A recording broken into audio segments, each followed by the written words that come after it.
The Something You Should Know podcast today is sponsored by Boostability, the leader in search engine optimization for small business. If you'd like to see how well your website's search engine optimization is performing right now, go to myfreewebsitescore.com. You will instantly get your free website score and analysis from Boostability. myfreewebsitescore.com. Today on Something You Should Know, how the pitch of your voice can significantly impact your success. Plus, do you believe this study? Grilled cheese lovers have better sex. It was a cute story. It got a lot of headlines. It released on National Grilled Cheese Day. But is it true? You'll hear a top statistician with advice on how to make sense of statistics and studies. Plus, if you're thinking about buying the new affordable Tesla 3, there is actually a good reason not to, at least not yet. And Steve Case, founder of America Online, takes a look at the future of the internet and looks back on the early days of AOL. Seems crazy now, but back then only 3% of people were online, and those 3% were only online 1 hour a week. All this coming up today on Something You Should Know. Something you should know. Fascinating intel, the world's top experts, and practical advice you can use in your life today. The Something You Should Know podcast with Mike Carruthers. Hi, welcome to the podcast. I'm Mike Carruthers, and if you were here today, I'd offer you a grilled cheese sandwich, since the benefits of having one seem so spectacular, according to studies. Those are the magic words we'll be looking at today. How do you tell if something is true just because somebody says it is and then says, well, it's true because there was a study done? Well, maybe. We'll find out about that today from somebody who studies studies and statistics. In fact, he's even an expert witness in court on studies and statistics, and what he has to say is pretty fascinating. Now, these are the early days of the Something You Should Know podcast. And I'd like to ask a small favor if I can, and that is after you've listened to an episode or two, if you wouldn't mind going to iTunes and leaving a rating and review of this podcast. Ratings and reviews, well, they're very helpful. They give us more credibility. They give us more visibility. They just help a lot in launching a new podcast like this. And in exchange for that, if you would leave a rating and review and then take a screenshot of it and email it to me, you'll be eligible to win a $100 Amazon gift card we're giving away every week. All you have to do is once iTunes publishes your rating and review, just take a screenshot of it and email it to info@somethingyoushouldknow.net, not .com, .net, and you'll automatically be eligible to win that week's $100 Amazon gift card as a thank you for helping me out with this podcast. Now, first up today, the pitch of your voice. Now, I'm into voices, being in the radio and the podcasting business. I appreciate other people's voices, but I think most people just think of their voice as their voice. It is what it is. But it turns out your voice says a lot about you. It may be just as important when you meet people or you're trying to make an impression. It may be just as important how you dress and your posture and your gestures and other physical characteristics. In a couple of studies, and we'll find out whether these studies really mean anything or not. But in a couple of studies, people were asked to judge other people based solely on their voice. They couldn't see the person that they were evaluating. They just heard their voice. And it seems that the lower a person's pitch, the more they were rated dominant, prestigious, and influential. Now, in one of the studies, that people made this judgment almost instantly, which likely means that the pitch of your voice is an important element in making a good first impression. And yet, when we meet people and when we're a bit nervous, there's a tendency for the pitch of your voice to go up. You raise your voice a little. But according to this, it is worth your while to try to keep the pitch of your voice lower, because that makes you seem more prestigious and influential and dominant. So there you go. And that's something you should know. Now, my first guest today is John Johnson. He is a statistician. He is also an expert witness in court trials where he testifies on the validity of statistics and studies and what they all mean. And he is author of the book Every Data, which attempts to help people give them the tools to figure out, when people use statistics and when people talk about studies, how to evaluate them for what they are. So welcome, John. And let me start by asking, because studies and statistics seem to be able to prove almost anything, is this a case where people are just manipulating data in order to prove their point? Or is this just the nature of how data works? I think it's generally the nature of data.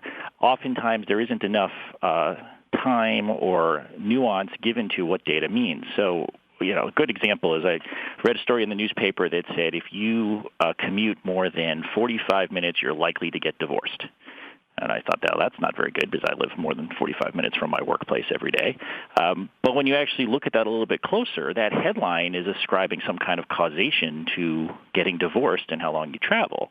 But in fact, there's a whole host of things that could be driving that statistical relationship that have nothing to do with your commute time. It could be how happy you are at home and whether you'd like to avoid being home if you're in a bad marriage, which would mean the causation could actually be reversed. So simple examples like that where we're exposed to headlines, the internet, tweets, constant flow of this type of information where there just isn't enough attention paid to what the details really mean.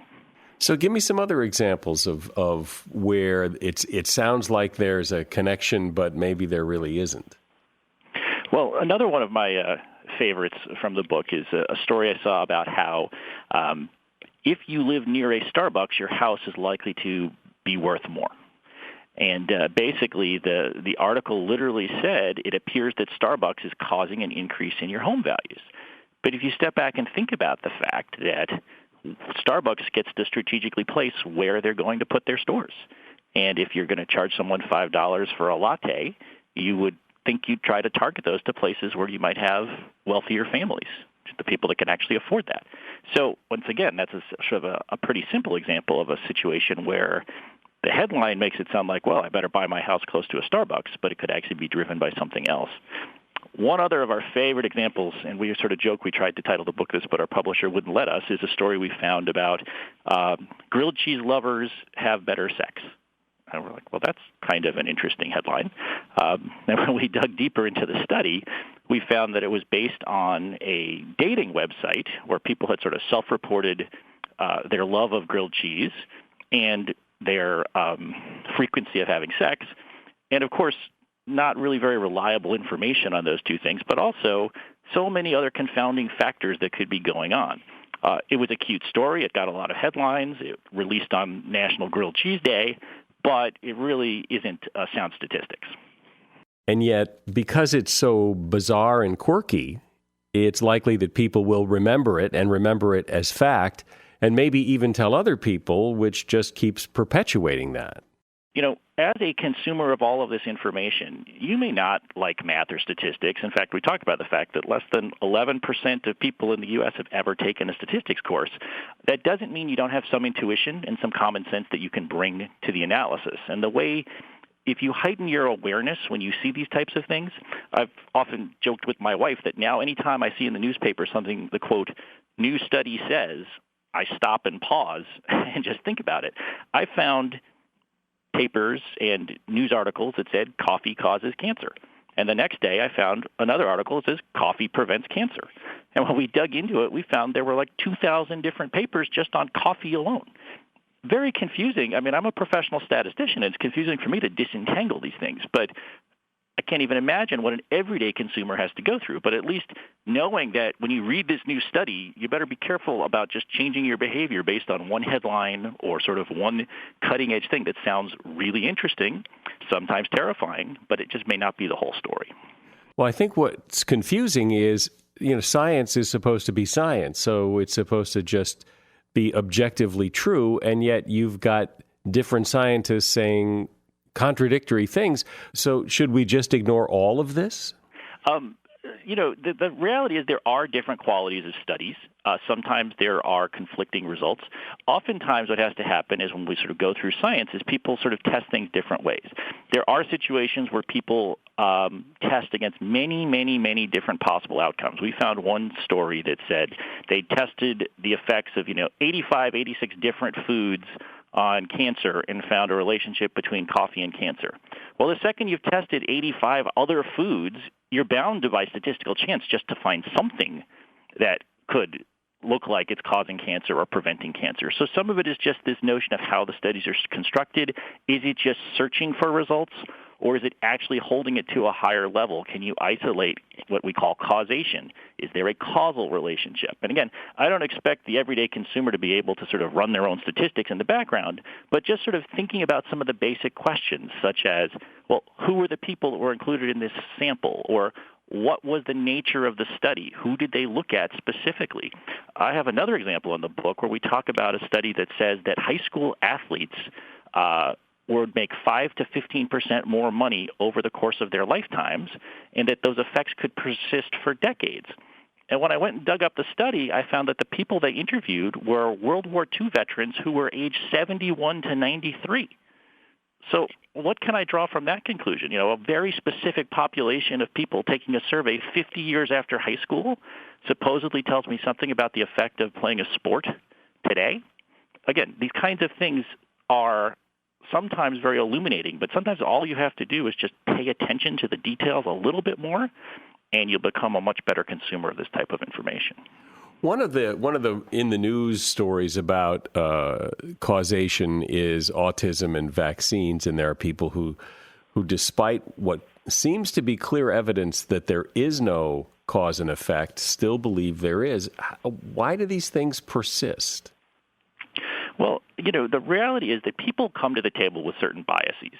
And, that's human nature. We're all trying to struggle to figure out patterns. In fact, we talk a little bit about this in the book, that, it's actually, almost genetically, people see information, they're trying to figure things out. I understand the emotion of sort of the autism issue, because people might, you have an autistic child, you're trying to figure out why that happens, why is it that your child is autistic. There are these stories about vaccines. I agree, and we talk about in the book, that the science appears to be pretty clear that relationship has been, delinked. There doesn't appear to be a relationship. But sometimes when people are dealing with the pure emotion of issues, they can be, blinded to the science. And so I think part of it is just calling for a dialogue or a discourse that is a little bit more understanding, a little bit more civil. I mean, people don't really care how much you know until they know how much you care about them. So just because you're a scientist and you can look at facts objectively doesn't mean the way you convey it, approaching things with a sense of humility and sort of understanding, actually can't help to convey these things. Do you think, and this has always fascinated me, that when people come out with studies or some sort of research that proves or disproves a thing, and there are studies and research on both sides, climate change, autism and vaccines, whatever it is the belief the result of the research, or is the research the result of the belief? That's a great question, and I think, unfortunately, it's very hard to tell the difference. There are clearly people that are objectively looking at issues and trying to disentangle or figure out what goes on, and then there are people that have predisposed opinions, views, or special interests that are generating research that appears to support their position. And so what we advise in the book is sort of knowing what people's general positions are, knowing if a study is sponsored by a certain side or another in an important policy debate is a valuable thing to add into the equation. It doesn't mean that just because research has been sponsored by someone that is necessarily biased. It's just something that is a helpful lens to understand and know when you're looking at the results and sort of what happens. On the climate change issue, in fact, we have an example in the book where we show evidence from both sides that would support either position. And really the difference is if you look at a series of 10-year windows, you can sort of basically say there's no evidence of climate change. And if you look at the long-run trend over 50, 60, 100 years, you can see a very clear trend.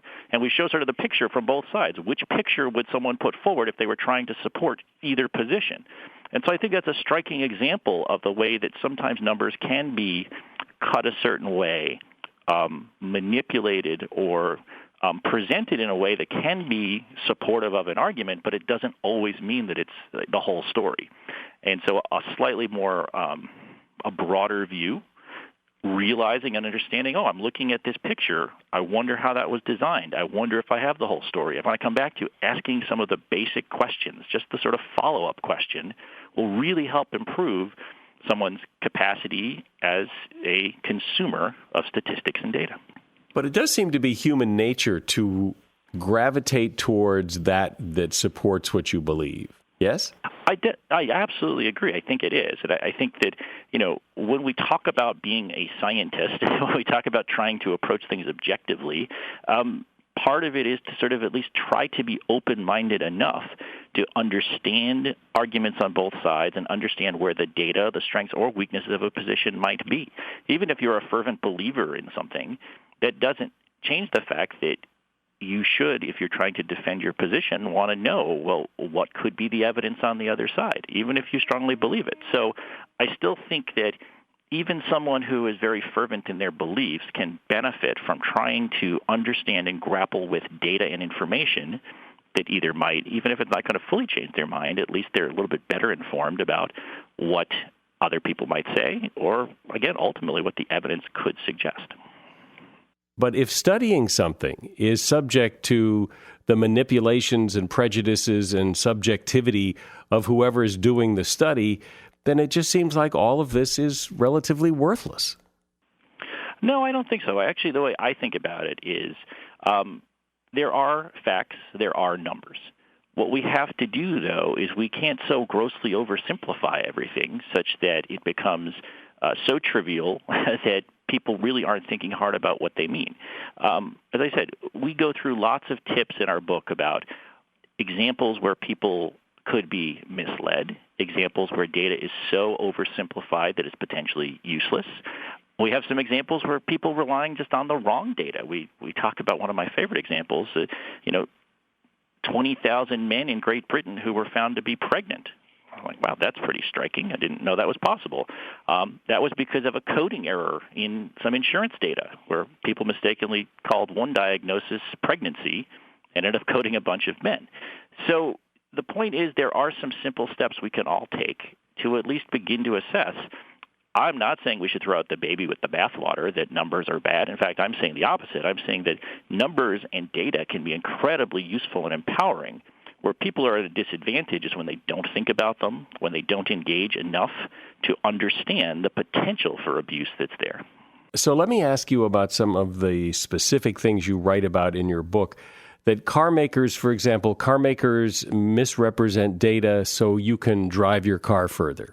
Right. So what that's about is the fact that in the U.S., for your gas gauge, when it actually gets to empty, it's actually not on empty. There is still a buffer there that is built in U.S. cars because they found that U.S. drivers sort of, even when it's on empty, don't necessarily stop to fill their tank right away.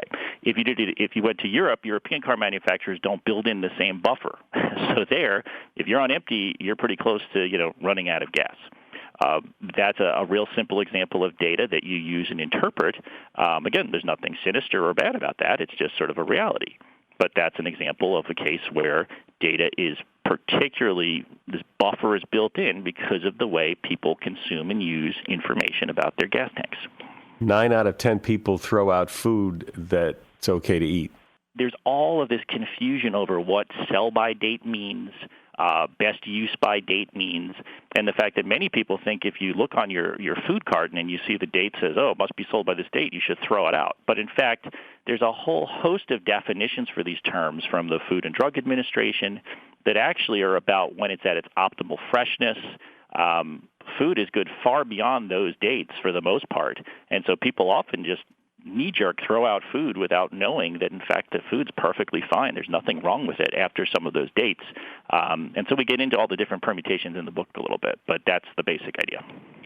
So now every time I read something or hear something that says, a study says, I'm going to stop and think about what you said. Thanks, John. Thanks for being here. Thank you very much. So nice to talk to you. I really appreciate it. That's John Johnson. He's a statistician and expert witness on studies and statistics and author of the book Every Data. And if you're interested in his book, there's a link to it on our website, somethingyousshouldknow.net. Boostability is the sponsor of today's podcast. Boostability is a search engine optimization company that specializes in small business. And what they do is help you get your website to rank high when people search for what you sell. It's called search engine optimization.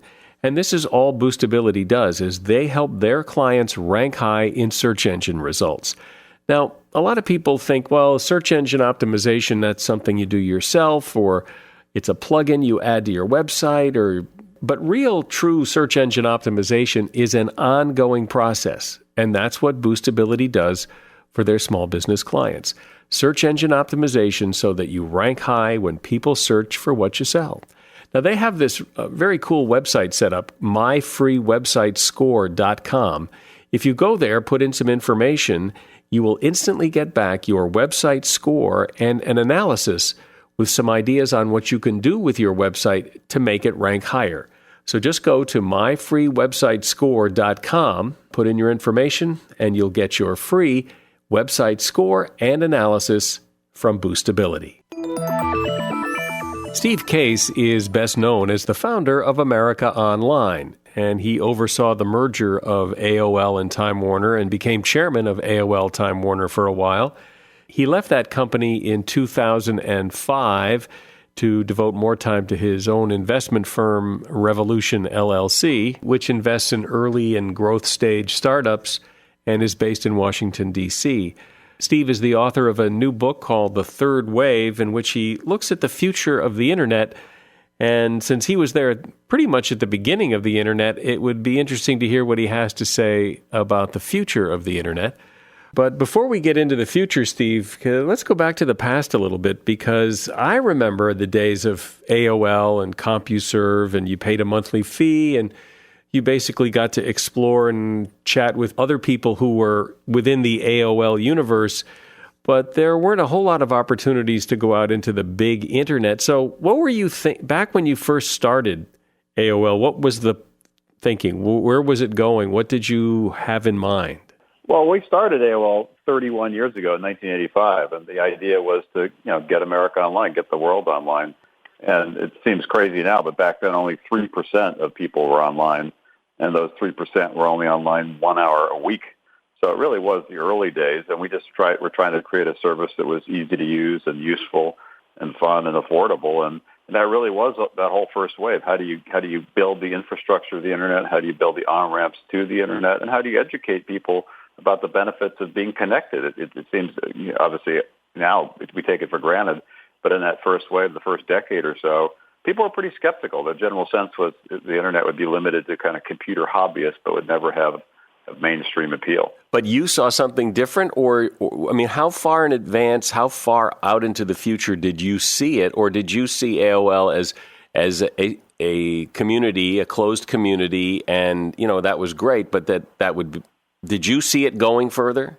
Oh, sure, no, sure, and AOL actually did have some features that were unique to AOL, but it was an on-ramp to the full internet. So we used to call it the internet and a whole lot more. That all the benefits of the internet with some features that were exclusive to AOL, people connection, instant messaging, some content, and things like that. So it was trying to be basically the best on-ramp to the internet for consumers, as well as a whole slew of services that were only possible if you were an AOL customer. That was their whole strategy. But I give credit for my inspiration in terms of pursuing that to Alvin Toffler, who wrote a book called The Third Wave, the same name as my book now, that I read in 1980 when I was a senior in college. And Toffler talked about the notion of an electronic cottage and sort of this new frontier that would enable people to connect information and connect with each other. And I was just mesmerized by that vision. So when I graduated from college, there really weren't any internet companies to go to. There wasn't much of a startup culture then. So I worked for some big companies for a few years, but finally, with two other co-founders, we started AOL in 1985. But it was really building on that vision of Toffler's Third Wave. And do you remember back at that time that people thought you were nuts, that this was just crazy? Oh, sure. No, it took us, our first round of venture capital we raised took us a while. We raised a grand total of $1 million in that first round, and for the first few years it looked pretty bleak. It wasn't really going anywhere. I remember my parents even would call me and say, "Hey, Steve, doesn't seem like this is working too well." And even when we went public in 1992, AOL was the first internet company to go public, and we've been at it 7 years at that point in time. But we only had 184,000 customers after 7 years. So it just sometimes I learned, and this is one of the lessons in the book, is sometimes revolutions happen in evolutionary ways. And I used to say that AOL was sort of a 10-year in the making overnight success. And by the time people, kind of realized what the Internet was, realized what AOL was, particularly in the mid to late 90s, it looked like we'd come out of nowhere. But in fact, we've been working at it for more than a decade before, we finally got traction. So run me through the three waves real quick. Just what are you talking about when you say the third wave? What's the first and second wave? And then we'll dive into the third. Well, the first wave is just building the Internet, exactly what we've been talking about, which is how do you build the on-ramps to the Internet and educate people about the benefits of being connected. At the beginning of that first wave, call it mid-'80s, essentially nobody was connected. Nobody really knew what the Internet was. Nobody really cared. By the end of that first wave, almost everybody was connected, and they had decided that the Internet was going to be an important part of their life. So that really was just the first wave, building the Internet. The second wave has been the last 15 years or so, and it's been building apps and services on top of the Internet. And everybody knows the famous ones like a Google or Facebook or Twitter or Waze, basically software apps built on top of the Internet. And that's created a lot of benefits for a lot of people. But I think the third wave is going to be the next big leap, and it's really going to integrate the Internet in more seamless and pervasive ways throughout our everyday lives. And the process really has the potential to finally kind of revolutionize how we think about healthcare or education for our kids or energy or transportation or even sectors like food. And these things have changed a little bit in the first and second wave, but haven't changed all that much. But they're going to change a lot in the third wave. But my argument in the book is to require a different mindset and sort of a different kind of playbook to be successful in the third wave. So what are these changes you foresee? Well, first of all, in terms of different sectors, there are things that are on the edges now, like in healthcare, more personalized, convenient health and learning, more adaptive learning systems. So there's some specific things in different sectors that I think are ripe for change, ripe for disruption.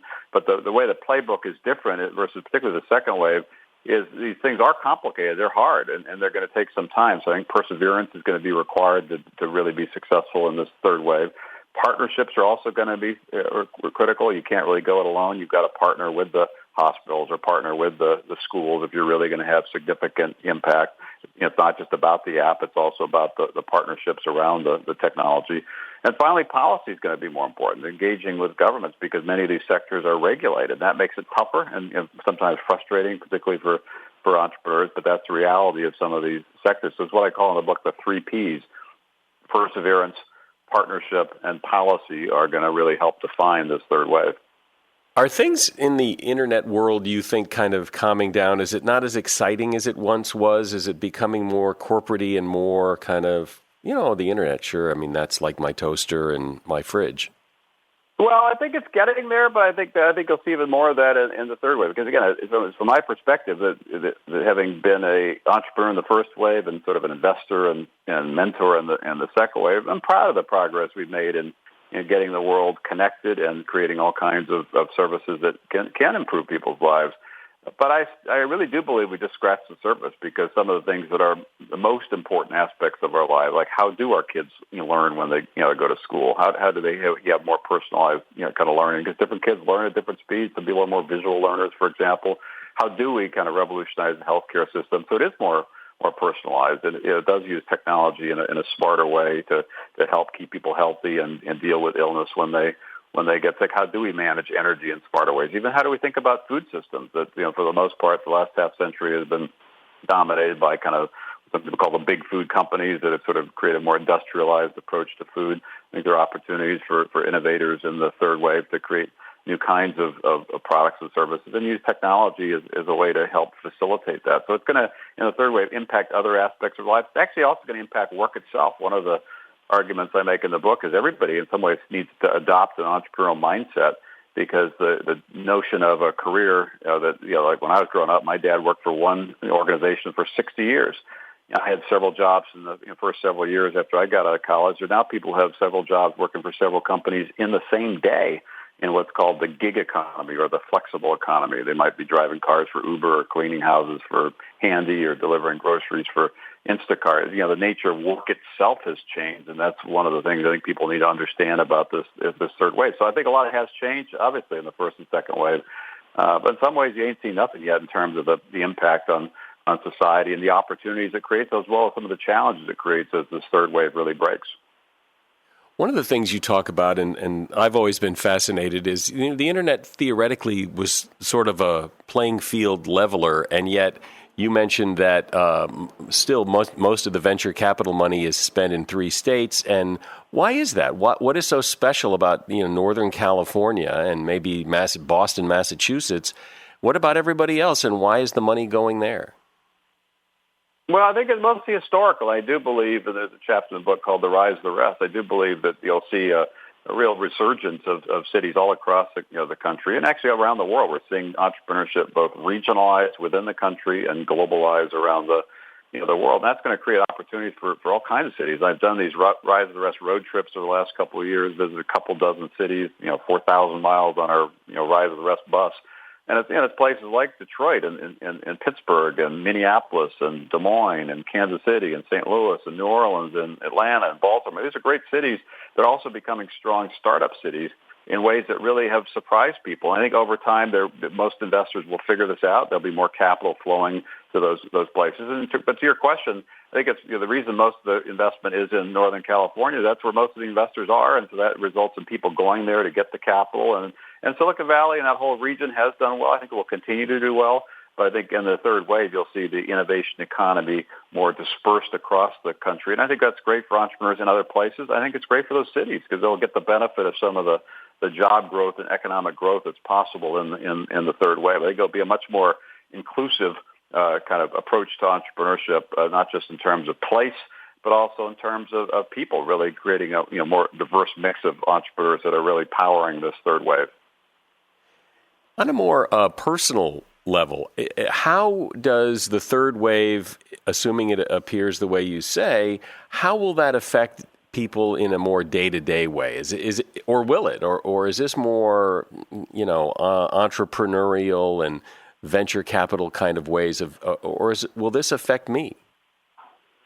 I think it will affect everybody. And some of that is the specific aspects of our lives that can be affected, hopefully improved. I think they can be improved. And in terms of some of the things like how do we have the right tools to track our health and instead of just tracking our steps, which you can do now with all kinds of products like Fitbit, track other things. If you have diabetes, for example, having better ways to track and deal with that. Or if there's some problem that's lurking, that maybe the tracking systems can identify that and alert your doctor before you really have a crisis and have to go to the emergency room. So I think there really is going to be a revolution in health in the third wave. And I think there's going to be a revolution in learning. The reality is there has been some improvement in terms of classroom learning over the past couple of decades.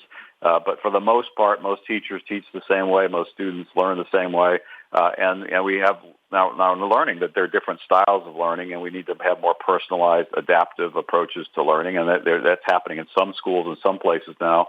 It'll become much more widespread in this third wave. So really important aspects of our lives, and those are just two. There are many others that I talk about in the book, are going to change in pretty fundamental ways, as well as the nature of work itself, which is why people need to think of themselves as, even if they don't think of themselves as entrepreneurs themselves, they're not going to go off and start a company. They really need to adopt a more entrepreneurial mindset as they think about their own lives and their own careers. And as these changes come, do you see some businesses and some industries as good places to look at and put your money, and others to run away from because they will go the way of the buggy whip? Well, I think in general, the industries that are ripe for disruption will continue to be robust. The challenge is not necessarily betting on the sectors; it's betting on specific companies within the sectors. And in the third wave, one thing I talk about is it's not just about the startups, the entrepreneurs. There are a lot of big companies that really are significant players in some of these areas, like transportation, energy, food, healthcare, education. And the question is, are they going to adapt to really be part of this future? Are they going to partner with entrepreneurs? And some of the big companies will continue to be strong. Others will fall by the wayside. And I mentioned in the book the story of Kodak. When I was a kid, Kodak really was an iconic American company and really stood for photography. When you thought of taking pictures, you thought of Kodak. But they kind of lost their way and eventually went bankrupt. And obviously the thing that did them in was the growth of digital photography.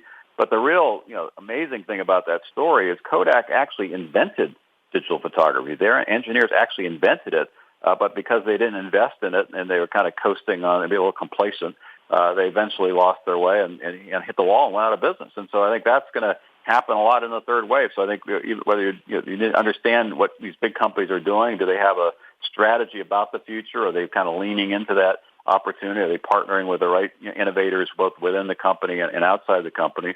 But also we'll see, just as we saw in the first wave and second wave, companies that don't even exist today will end up being the leading companies in many sectors in the third wave. In the second wave, a big company like Facebook didn't exist at the beginning of the second wave. Now is one of the dominant companies at the end of the second wave. So I think you'll see a mix. Some companies rising out of nowhere and becoming kind of the next big powerhouse companies, and some big companies falling by the wayside, but also some really kind of pivoting and figuring out where things are going and positioning themselves for a bright future. One thing people have talked about in what you would call the first and second wave is this speed of change, this speed of technology. Do you see it speeding up or slowing down or staying the same, or is it all just an illusion, or what? No, I think that's fair, and I think technology will continue to accelerate. Innovation will continue to accelerate, but I think the dynamic in the third wave will be different for innovators because there are some factors that do make it more complicated. It just a lot of the second wave successes were creating interesting software, an app, if you will, dropping it in the App Store and hoping you strike gold. And some like Twitter or Instagram or Snapchat did, but they went on to being hugely successful. But it really was about the software. I think what's going to be different about the third wave is how you then connect that software. You connect the internet to other industries and other parts of our lives. That's going to require more partnerships. That's going to require more policy, regulatory issues, and it's going to require more perseverance. So the technology itself may accelerate, but the actual impact in some of these sectors will probably take a little longer than people think. But it's going to require that long-term kind of view and sticking with it through kind of thick and thin, which is frankly one of the lessons we learned in the first wave. That it was not revolutions sometimes happen in evolutionary ways, and you just need to take the long-term view if you're going to be a victor in the third wave. Will there be a fourth wave?